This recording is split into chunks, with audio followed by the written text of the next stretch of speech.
Hello बच्चों, नमस्कार। स्वागत है आपका अपने पसंदीदा YouTube channel science tech Vipin sir में।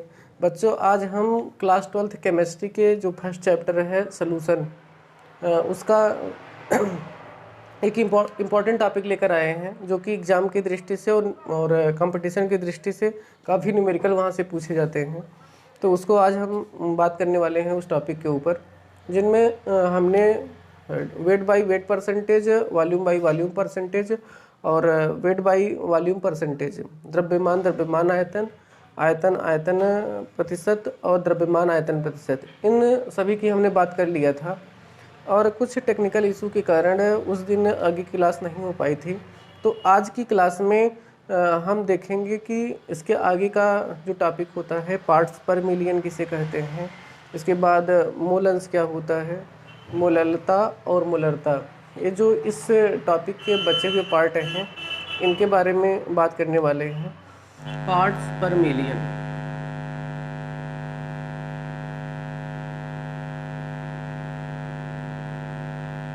पार्ट्स पर मिलियन।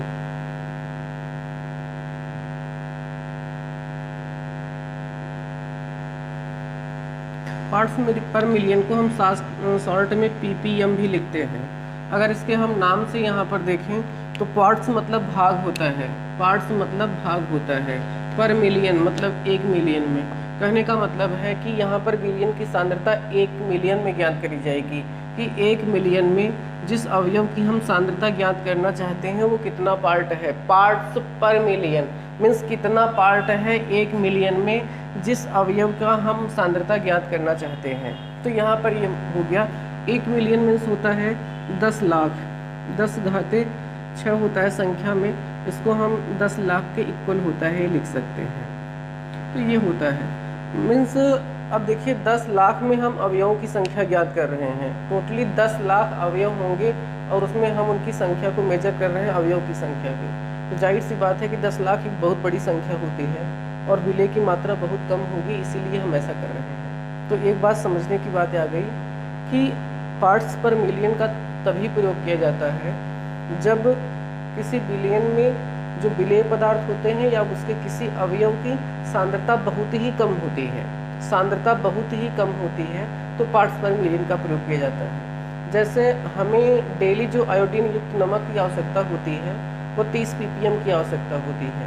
ये 30 ppm 30 पार्ट्स पर मिलियन मतलब 10 लाख अणु अगर हैं तो हमें 30 अणु उसमें के केवल आयोडीन के चाहिए। इसका मतलब बहुत कम मात्रा हमें आयोडीन की जरूरत होती है, तो इसलिए इसको भी हम ppm में व्यक्त करते हैं। तो हम यहाँ पर लिख सकते हैं कि पार्ट्स पर मिलियन, पार्ट्स पर मिलियन में, पार्ट्स पर मिलियन का प्रयोग सांद्रता व्यक्त करने में करते हैं, व्यक्त करने में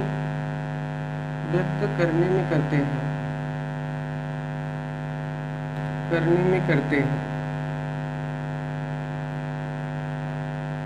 जब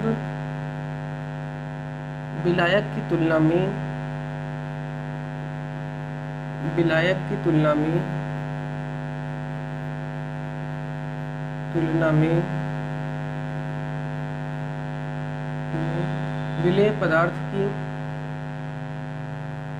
विलेय पदार्थ की मात्रा बहुत कम होती है, मात्रा बहुत कम होती है।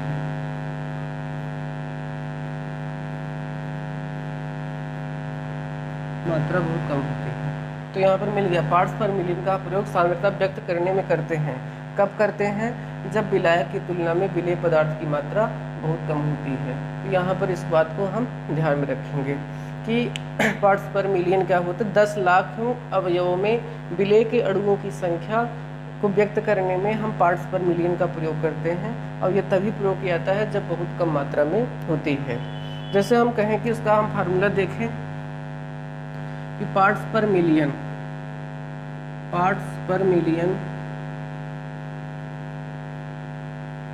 मीन्स ppm इक्वल टू अवयव के भागों की संख्या, अवयव के भागों की संख्या, भागों की संख्या अपान अवयव के भागों की संख्या अपान बिलियन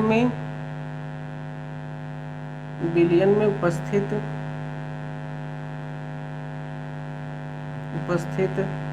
सभी अवयव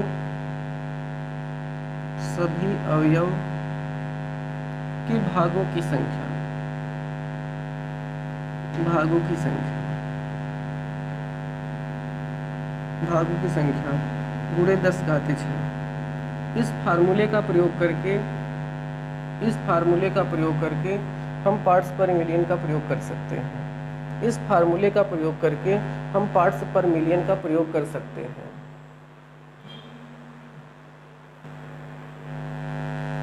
ठीक है बच्चों, तो इस फार्मूले का प्रयोग करके हम किसी बिलियन में जो विलेय पदार्थ होते हैं उनको पार्ट्स पर मिलियन में व्यक्त कर सकते हैं। जैसे हम एक यहाँ पर क्वेश्चन लेके देखते हैं कि किस प्रकार से यहाँ पर हम क्वेश्चन को सॉल्व करते हैं। तो कहते हैं कि समुद्री जल के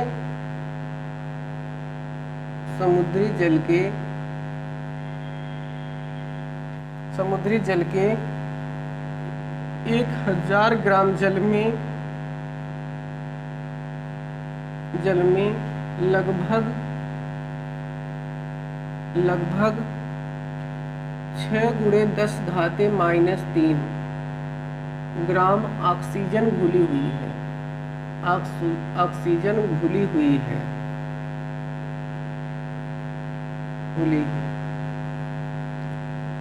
बिलियन की सांद्रता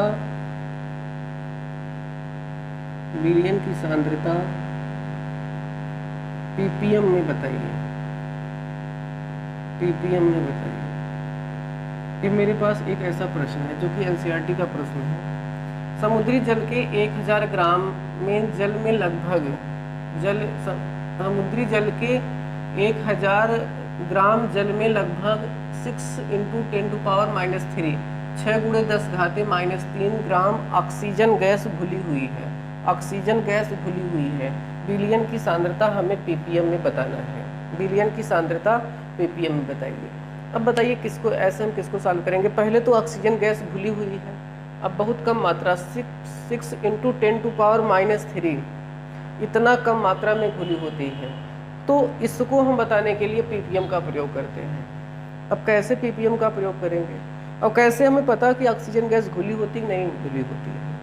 ऑक्सीजन गैस घुली होती है तो निश्चित बात है, मछलियाँ समुद्र में होती हैं, सांस ले लेती हैं, तो सांस लेने में ऑक्सीजन गैस लेती हैं। अगर पानी में ऑक्सीजन घुली है गैस है तभी तो ले पा रही हैं। तो इस बात में कोई प्रॉब्लम नहीं है कि वहाँ पर ऑक्सीजन गैस घुली है। और वहाँ पर दे भी दिया है कि 6.6×10⁻³ जो ग्राम है वो पर 1000 ग्राम में ऑक्सीजन गैस की मात्रा घुली हुई है। हमें उसका परसेंटेज बताना है, तो हम इसी का प्रयोग करेंगे। अवयव के भागों की संख्या मीन्स ऑक्सीजन की मात्रा कितनी है। ऑक्सीजन की मात्रा जो है वो लगभग है, यहाँ दिया 6×10⁻³ ग्राम। यहाँ पर हम कहें कि बिलियन का संपूर्ण भाग कितना है। बिलियन की मात्रा तो हमको पता है कि वह 1000 ग्राम है। अगर इस सूत्र का हम उपयोग करें, यहाँ पर पीपीएम निकालें, तो ऑक्सीजन की सांद्रता अगर हम पीपीएम में यहाँ पर व्यक्त करें तो हमारे पास क्या आ जाएगा। अवयव के भागों की संख्या कहाँ पर है हमारे पास, यहाँ पर है, ये लिखा है 6×10⁻³ और इंटू यहाँ पर है कुल भागों की संख्या, इसको हम 1000 लिख सकते हैं और यहाँ पर 10⁻6 है हमारे पास। तो यहाँ पर अगर इसको हम सॉल्व करें तो लिख सकते हैं 6×10⁻³ अपान ये 10⁻³ है और यहाँ पर है 10⁻6। तो इसको अगर हम सॉल्व करें तो हमारे पास ये 10⁻³ है और 10⁻6 10⁻3, इसमें से 3 कैंसिल हो जाएगा, तो 6.10⁻³ और गुणे ये 6 में से 3 निकल जाएगा, ऊपर जाएगा तो घात में माइनस हो जाएगा, तो आएगा 6 के पावर 10 के पावर 3। अब यहाँ पर देखिए 10 के पावर -3 और 10 के पावर 3 एक दूसरे से कैंसिल आउट हो जाएंगे, तो हमारे पास जो मात्रा सीधे मिल जाएगी वह यहाँ पर 6 ppm की मात्रा मिल गई। तो इस प्रकार से हम क्वेश्चन को सॉल्व कर सकते हैं, पार्ट्स पर मिलियन वाले क्वेश्चन को यहाँ पर हम सॉल्व कर सकते हैं। तो ये था कि हम पार्ट्स पर मिलियन को कैसे सॉल्व करेंगे। आप इसको स्क्रीनशॉट करेंगे। इसके बाद फिर हम देखते हैं कि किसी बिलियन की मोल अंश सांद्रता को कैसे व्यक्त कर सकते हैं, तो उसके बारे में बात करेंगे। ये आपको नोट्स बनाने में हेल्पफुल रहेगा। साथ में जो इसके एग्जाम्पल हैं इसको भी लिखिए, ताकि आपको पता चले कि इसके क्वेश्चन किस टाइप के आते हैं और हम क्वेश्चन को कैसे सॉल्व करते हैं। क्योंकि यहाँ पर जब भी पूछेगा तो साथ में क्वेश्चन आना निश्चित है, या केवल क्वेश्चन ही पूछेगा। कंपटीशन में जब बैठेंगे तो वहाँ पर सीधे क्वेश्चन ही आएंगे, इसको लिखने का नहीं आएगा। तो इसको हल करने का तरीका भी समझ में आना चाहिए कि किस तरीके से फार्मूले में रखा जाता है। ठीक है, तो इसके लिए स्क्रीनशॉट करेंगे, फिर देखते हैं। ठीक है बच्चों, अब हम देखते हैं कि मोल अंश किसे कहते हैं, मोल फ्रैक्शन क्या होता है, इसके बारे में बात करते हैं। तो मोल अंश क्या होता है कि किसी बिलियन में अगर विलेय और विलायक को हम मोलों की संख्या में व्यक्त कर दें तो कितना अंश ऐसा है जो कि उसमें से मोल का है, तो वही हमको यहाँ पर बताना रहता है। तो उसको हम मोल अंश में व्यक्त करते हैं। मोल अंश क्या होता है, बिलियन में उपस्थित किसी अवयव का मोल अंश। बिलियन में उपस्थित हम किसी भी अवयव का मोल अंश ज्ञात करना चाहते हैं, तो उसके लिए है कि बिलियन में किसी अवयव का मोल अंश उस अवयव के मोलों की संख्या तथा बिलियन में उपस्थित सभी अवयव के कुल मोलों की संख्या के अनुपात को कहते हैं। फिर से हमने कहा कि बिलियन में किसी अवयव के मोलों की संख्या तथा बिलियन में उपस्थित सभी अवयव के कुल मोलों की संख्या के अनुपात को उस अवयव का, जिस अवयव को हम ऊपर रखे थे, उस अवयव का मोल अंश कहलाता है। ठीक है, तो इस प्रकार से हम निकाल सकते हैं। यहाँ पर इसका हम डेफिनेशन नोट कर देते हैं कि बिलियन में उपस्थित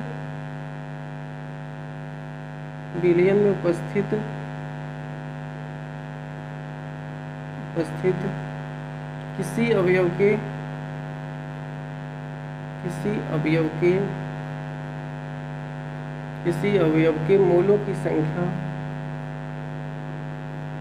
मोलों की संख्या तथा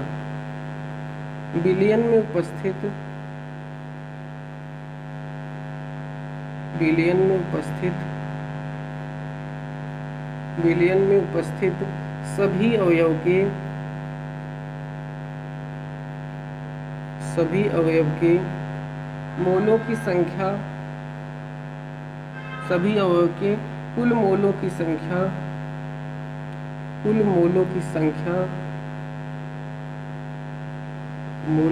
संख्या के अनुपात को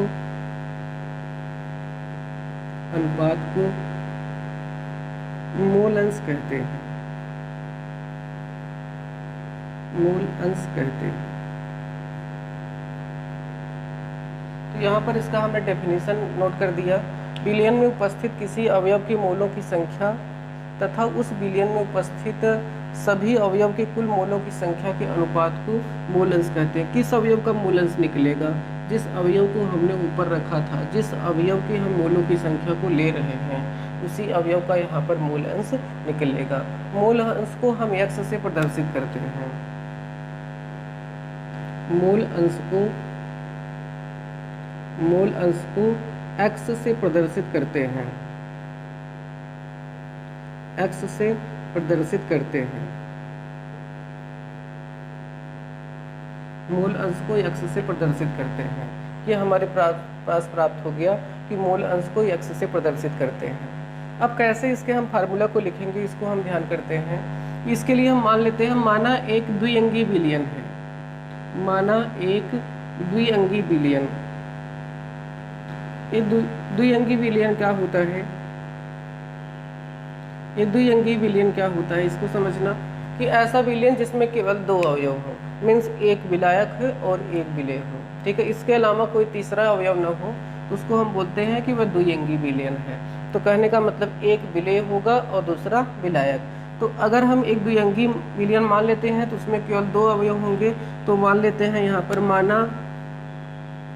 माना विलेय के मोलों की संख्या, विलेय के मोलों की संख्या, विलेय के मोलों की संख्या N1 और विलायक के मोलों की संख्या, विलायक के मोलों की संख्या, विलायक के मोलों की संख्या N2 है। इसमें हमने मान लिया कि विलेय के मोलों की संख्या N1 है और विलायक के मोलों की संख्या N2 है। तो अगर हम मोल अंश की बात करें तो यहाँ पर अगर हम विलेय का मूल अंश ज्ञात करना चाहें, विलेय का मूल अंश ज्ञात करना चाहें तो उसका फार्मूला क्या हो जाएगा।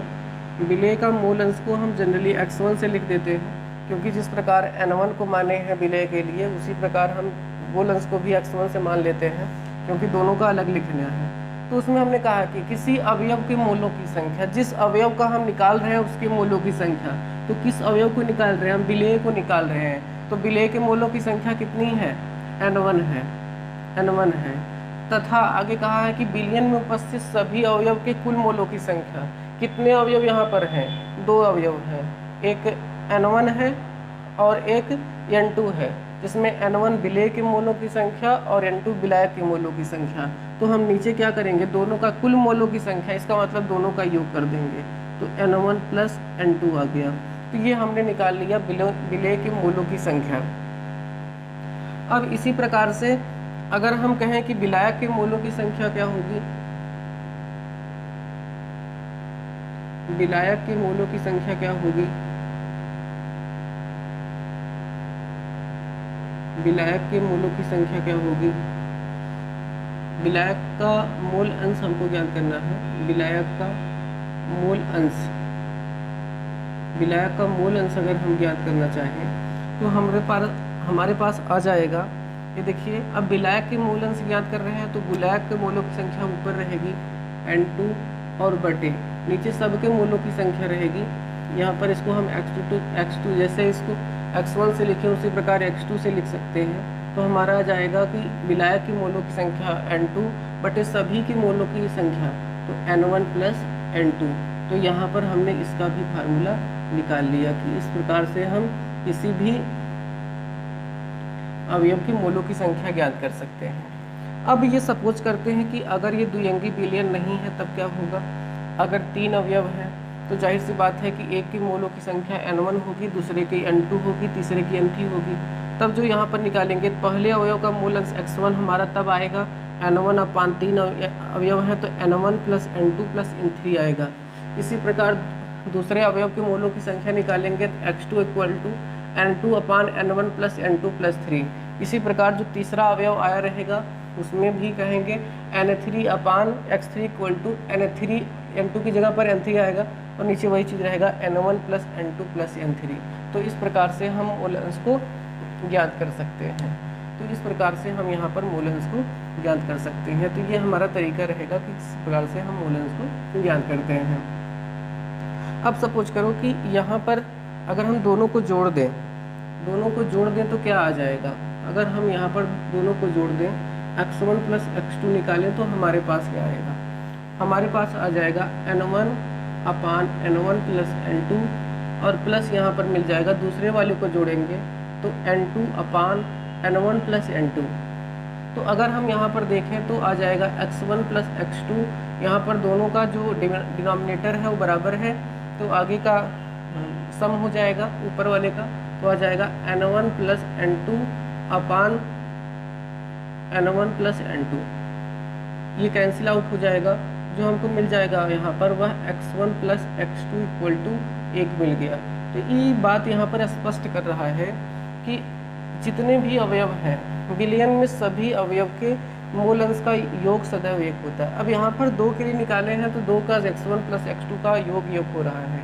इसी प्रकार अगर बिलियन में कई सारे अवयव होते हैं, जैसे कई सारे अवयव हैं तो सबके मोलों की संख्या N1 N2 N3 dot dot Nn होगा, तो उनके मोलों की संख्या x1 x2 x3 dot dot xn होगा। लेकिन अगर सबका योग करेंगे तो हमेशा हमें एक ही प्राप्त होगा। तो यहाँ पर हम ये लिख दे रहे हैं कि बिलियन में उपस्थित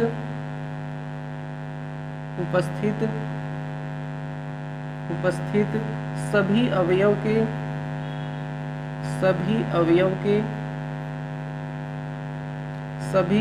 के मोल अंश का योग सदैव एक होता है। बिलियन में उपस्थित सभी अवयव के मूल अंश का योग सदैव योग होगा। जैसे यहाँ पर दो ही लोग हैं, अगर n लोग होते तो वहाँ पर आता x1 plus x2 plus dot dot करके प्लस xn और बराबर लास्ट में क्या आना, एक। चाहे जब जितने अवयव रहे सबके मूल अंश का योग सदैव एक होगा। अब यहाँ पर एक अच्छी बात होती है कि जैसे द्विअंगी बिलियन में इसका हमको एक बिलियन का मूल अंश 0.45 मिल गया, 45। अगले को हम एक में से घटाकर अगले बिलियन का सीधे लिख सकते हैं कि उसका मूल अंश कितना होगा, क्योंकि हम जानते हैं योग तो एक ही होगा। अगर द्विअंगी बिलियन दो ही लोग हैं तो एक में से 0.45 ये है, तो जो बच रहा है एक में से अगला भाग वो अगले ही बिलियन का होगा। तो इस तरीके से हम यहाँ पर इसको भी याद कर सकते हैं। मूल अंश की अगर मात्रक की बात करें, यहाँ पर मूल अंश का मात्रक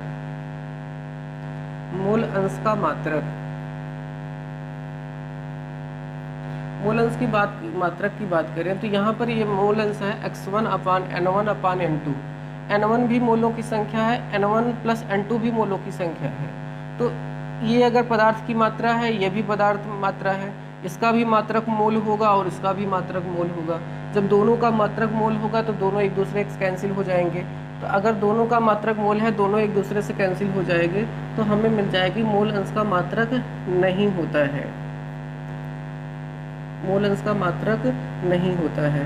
इसको व्यक्त करने में हमें किसी मात्रक की आवश्यकता नहीं होती है, इसको हम ऐसे ही व्यक्त कर सकते हैं। तो ये था, हमने जो सारी बातें बताई कि मूल अंश क्या होता है और मूल अंश के बारे में पूरी बातें करी। तो इस प्रकार से हम किसी बिलियन के मूल अंश को हम जान सकते हैं कि उसका मूल अंश होता क्या है। अब इस पर हम आपको एक न्यूमेरिकल बताएंगे ताकि आपको पता चल जाए कि किस प्रकार से हम क्वेश्चन को सॉल्व करते हैं। तब तक यहाँ पर इस थ्योरी को स्क्रीनशॉट करेंगे ताकि नोट्स बताने में आसानी हो। फिर हम बताते हैं कि किस प्रकार से हम क्वेश्चन को यहाँ पर सॉल्व करेंगे। ठीक है भाई, अब हम देखते हैं कि किस प्रकार मूल अंश के क्वेश्चनों को हम सॉल्व करते हैं। जैसे हमारे पास एक यहाँ पर क्वेश्चन है कि 68% H2SO4 के बिलियन में दोनों घटकों का मूल अंश ज्ञात कीजिए। अब कहेंगे एक ही तो दिख रहा है सर। अगर यहाँ पर 68% H2SO4 है, इसका मतलब कि 68% के अलावा जो बाकी बचता है हमारे पास 32% वो जल की मात्रा है। तो यहाँ पर जल और H2SO4 दोनों के मूल अंश की गणना करना है। अब एक क्वेश्चन यहाँ पर यह भी बनता है भाई कि यहाँ पर किसी के मोलों की संख्या दिया नहीं है, और अभी हमने फार्मूले में लिखाया कि पहले अवयव के मोलों की संख्या ज्ञात करना चाहते हैं या मूल अंश ज्ञात करना चाहते हैं, तो उसके मोलों की संख्या बटे बिलियन में उपस्थित सभी अवयव के मोलों की संख्या। यहाँ पर हम ना किसी के द्रव्यमान को यहाँ पर दिए हुए हैं, ना किसी के द्रव्यमान के दिए हुए हैं, और ना किसी का हमने अणुभार लिखा है, ना किसी के मूल अंश को लिखा है। फिर भी हम कह रहे हैं कि दोनों सभी अवयव के मूल अंश को ज्ञात करिए। तो देखो हम इसको कैसे ज्ञात करते हैं और ये क्वेश्चन को कैसे हल किया जाता है। ये परसेंटेज वाले क्वेश्चन परीक्षा में बड़ी तेज़ी से पूछे जाते हैं केमिस्ट्री में, खास करके ये सॉल्यूशन वाले चैप्टर से। तो इसको बहुत अच्छे से तैयार करेंगे। तो हम देखते हैं इसको कैसे सॉल्व करेंगे। तो सॉल्व करने का इसका तरीका ये होता है कि जब कभी भी परसेंटेज हमारे आँख के सामने आए केमिस्ट्री के सोल्यूशन में, तो सीधे सीधे हमें मान लेना है कि बिलियन का द्रव्यमान 100 ग्राम है। अगर इस प्रकार का क्वेश्चन पूछे कि 68% H2SO4 बिलियन की कोई भी प्रकार का बिलियन वो परसेंटेज में आया हुआ है, तो हमारा काम होगा कि सबसे पहले हम बिलियन का द्रव्यमान 100 ग्राम मान लें। तो हम यहाँ पर मान लेते हैं माना बिलियन का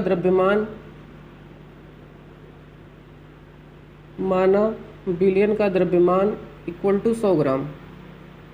अब आप ध्यान दीजिए, बिलियन का अगर द्रव्यमान 100 ग्राम है, जिसमें से 68% अगर H2SO4 है, तो 100 ग्राम में 100% में 68% H2SO4 है, तो उसी प्रकार अगर समझें कि विलेन का द्रव्यमान 100 ग्राम है तो उसमें 68% जो होगा वो हमारा H2SO4 का होगा।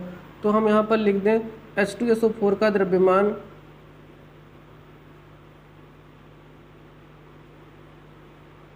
H2SO4 का द्रव्यमान यहाँ पर कितना हो जाएगा, हमारा 68 ग्राम हो जाएगा। अगर ये 68 ग्राम हो गया 100 ग्राम में, तो H2O का द्रव्यमान कितना हो जाएगा, बताओ भाई। H2O का कितना द्रव्यमान हो जाएगा, H2O का द्रव्यमान जो हो जाएगा वो यहाँ पर हमें मिल जाएगा 32 ग्राम। अब 32 ग्राम 68 ग्राम हमारे पास हो गया। हमें H2O का हम अणुभार ज्ञात कर लें। H2O का अणुभार हम ज्ञात करें तो हाइड्रोजन का जो परमाणु भार होता है वह 1 होता है, 2 हाइड्रोजन है, ऑक्सीजन का 16 होता है। यहाँ पर हमारे पास 18 आ गया। यदि हम H2O की मोलों की संख्या ज्ञात करें, H2O के मोलों की संख्या, H2O के मोलों की संख्या, तो H2O की अगर हम मोलों की संख्या यहाँ पर ज्ञात करना चाहें तो कितना आ जाए, हमारा सूत्र होता है कि द्रव्यमान बटे अणुभार, द्रव्यमान बटे अणुभार मेरा फार्मूला होता है। अगर हमारे पास द्रव्यमान बटे अणुभार से हम मोलों की संख्या निकाल सकते हैं तो हमें पता है कि H2O का द्रव्यमान कितना है, 32 ग्राम है। H2O का द्रव्यमान कितना है, 32 ग्राम है, बटे इसके अणुभार कितना है, 18 ग्राम का है। यहाँ से हमें प्राप्त हो जाएगा। अगर इसको हम थोड़ा सा और सिंप्लीफाइड करें तो हमें पता चल जाएगा भैया कि यहाँ पर इसको हम 2 से काट देते हैं तो यहाँ पर आ जाएगा 16 और यहाँ पर आ जाएगा 9, तो 16/9 या 16/9 हमारे पास आ गया कि H2O की मोलों की संख्या है। इसी प्रकार H2SO4 का हम अणुभार ज्ञात करें, H2SO4 का हम अगर अणुभार ज्ञात करें, क्योंकि इसके भी मोलों की संख्या की हमें ज़रूरत पड़ेगी, तो आ जाएगा H2SO4 का अणुभार ज्ञात करो भाई लोग, तो आ जाएगा हाइड्रोजन तो यहाँ पर 2 है, हाइड्रोजन का अणुभार 1 होता है, 1 × 2। इसके बाद सल्फर है, सल्फर का परमाणु क्रमांक 16, परमाणु भार 32 होता है, तो एक अकेले सल्फर है तो यहाँ पर 32 ऐड हो जाएगा। ऑक्सीजन का परमाणु भार 16 होता है, 4 लोग हैं तो यहाँ पर हो जाएगा 4 का गुणा, 16 चौका 64 हो जाएगा, प्लस 32 और प्लस यहाँ पर 2। यहाँ पर हम देखें तो हमारे पास आ जाएगा 32, 2 यहाँ पर 34 हो जाएगा, और 34 और यहाँ पर 64 हमें प्राप्त हो जाएगा 98 ग्राम पर मोल, 98 ग्राम पर मोल। यहाँ पर भी इसका मात्रक होता है ग्राम पर मोल, तो इतना हमें प्राप्त हो जाएगा। तो अब हम H2SO4 के मोलों की संख्या निकाल लें। H2SO4 के मोलों की संख्या, H2SO4 की मोलों की संख्या अगर हम निकालेंगे तो हमारे पास यहाँ पर प्राप्त हो जाएगा द्रव्यमान बटे अणुभार, फिर से ही फार्मूला। लेकिन अब H2SO4 का द्रव्यमान जो है वह हमारे पास 68 ग्राम है, बटे H2SO4 जो हमारे पास 98 आया हुआ है, तो यहाँ पर 68/98 आ गया। इसको हम थोड़ा सा सिंप्लीफाइड करेंगे ताकि कैलकुलेशन आसान हो जाए। तो अगर हम यहाँ से इसको 2 से काटें तो 2 तिहाई 6 और 2 चौका 8, इसको हम काटेंगे तो हमारे पास यहाँ पर 49 मिल जाएगा। 2 चौका 8 और 2 9 18, तो 34/49 ये हमारे पास आ गया। अब हम निकालेंगे फार्मूले को। अब कहेंगे H2O के मोलों की संख्या, H2O का मोल अंश ज्ञात करेंगे तो जाहिर सी बात आएगा कि H2O की मोलों की संख्या जो N1/N1 + N2 वाला फार्मूला है H2O का, तो मान लेते हैं कि H2O के मोलों की संख्या जो हमारे लिए N1 का काम कर रही है और H2SO4 की मोलों की संख्या जो हमारे लिए वो N2 है। तो यहाँ पर आ जाएगा N1 की वैल्यू कितनी है 16/9, और यहाँ पर हमें मिल जाएगा ये वाला N1 + N2 16/9 और प्लस 34/49, ये हमारे पास प्राप्त हो गया। अब इसको हम सॉल्व कर लेंगे और सॉल्व करने के बाद जो हमारा आंसर आएगा वही H2O की मोलों की संख्या हो जाएगी। तो इसको आप लोग, हमारी इच्छा है कि आप लोग सॉल्व कर लेंगे, इसको हम जोड़ लेंगे और जोड़ने के बाद यहाँ पर हम भाग कर देंगे तो हमारे मोलों की संख्या आ जाएगी। जो भी इसकी मोलों की संख्या आई, अब हमें अगर H2SO4 को ज्ञात करना हो, H2SO4 कि मोलों की संख्या अगर मेजर करना हो, मोलों की संख्या अगर हमें मेजर करना होगा तो जाहिर सी बात हमको पता है कि यहाँ से कि x1 plus x2 equal to 1 होती है। यहाँ पर H2O का मोल अंश हमें x1 मिल गया है, तो अगर यहाँ पर x1 मिल गया है तो x2 इक्वल टू हो जाएगा 1 माइनस x1। तो x2 की वैल्यू क्या हो जाएगी 1 माइनस x1 की वैल्यू हम यहाँ से कैलकुलेट करेंगे, तो यहाँ पर वाली वैल्यू लाकर हम रख देंगे x1 की, तो हमें x2 की वैल्यू मिल जाएगी। इस प्रकार हम दोनों का मोल अंश ज्ञात कर लेंगे। तो ये था आज का क्लास, जिसमें हमने पार्ट्स पर मिलियन और मोल अंश के बारे में डिटेल में बात करी कि ये दोनों होते क्या हैं और इनका हम क्वेश्चन कैसे सॉल्व कर सकते हैं। आशा करते हैं कि आपको दोनों चीज़ें बहुत अच्छे तरीके से समझ में आई होगी। अगर फिर भी आपको इसको यहाँ पर किसी चीज़ को समझने में दिक्कत आ रही है तो बेशक कमेंट सेक्शन में कमेंट करिए और हम आपके आंसर को देकर आपके जो भी डाउट्स हैं उसको क्लियर करने का प्रयास करेंगे। तो मिलते हैं नेक्स्ट क्लास में। 2 टॉपिक यहाँ पर बच रहे हैं, मोलरता और मोलरता। इसके हम नेक्स्ट वीडियो लेक्चर में बात करने वाले हैं इसके लिए।